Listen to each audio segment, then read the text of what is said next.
Assalamualaikum warahmatullahi wabarakatuh. Salam sejahtera untuk kita semua. Om Swastiastu, Namo Buddhaya, salam kebajikan.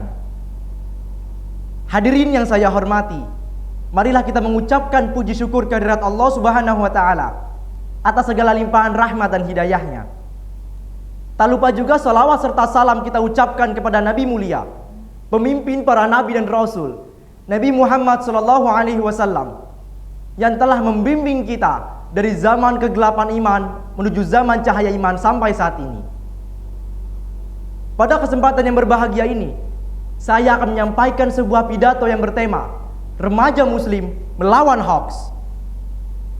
Seringkali kita mendengar kata hoax, namun kita tidak tahu apa itu hoax. Hoax adalah berita palsu atau informasi yang tidak benar, tetapi dibuat seolah-olah benar adanya. Pada sekitar 10-20 tahun yang lalu, teknologi informasi sangatlah terbatas. Masyarakat begitu sulit untuk mengakses informasi dan cenderung memerlukan waktu yang lama. Namun, sekarang keadaan berubah 180 derajat. Teknologi informasi berkembang sangat pesat. Masyarakat begitu mudah untuk membuat, mengakses, dan membagikan informasi. Di satu sisi, hal tersebut berdampak positif karena arus informasi menjadi lebih lancar dan cepat. Di sisi lain, derasnya arus informasi tidak bisa kita bendung, sehingga ada sebagian orang yang tidak bisa menyaringnya. Lalu muncullah istilah hoax. Kita pasti memiliki satu atau bahkan semua akun media sosial seperti Facebook, Twitter, Instagram, dan WhatsApp. Menurut Abji, Asosiasi Penyelenggara Jasa Internet Indonesia, pada tahun 2021, pengguna internet di Indonesia mencapai 202,2 juta jiwa, atau lebih dari 50% jumlah penduduk di Indonesia. Dan tentu saja, angka ini akan terus bertambah mengingat pesatnya perkembangan teknologi. Salah satu berita hoax yang baru-baru ini tersebar di masyarakat tentang hepatitis akut yang disebabkan oleh vaksin COVID-19. Pada 9 Mei 2022, BBC News menerbitkan berita yang berisi desakan Kementerian Kesehatan agar mulai memperbanyak informasi mengenai hepatitis akut di tengah bertambahnya 3 kasus baru dan serbuan hoax bahwa penyakit itu disebabkan oleh vaksin COVID-19. Berdasarkan berita tersebut, kita sebagai remaja muslim harus pandai-pandailah dalam menyampaikan informasi.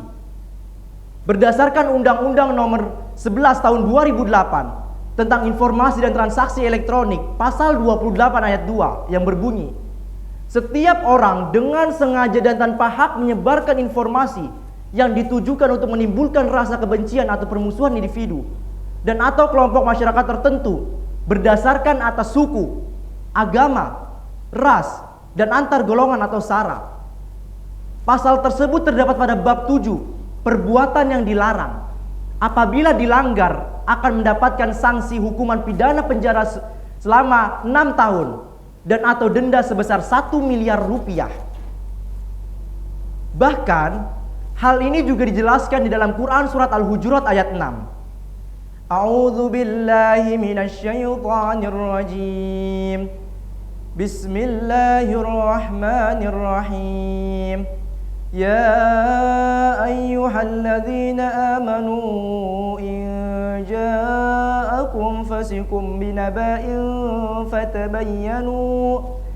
fatabayyanu an tusibu qauman bijalatin fatusbihu ala ma fa'altum nadimin.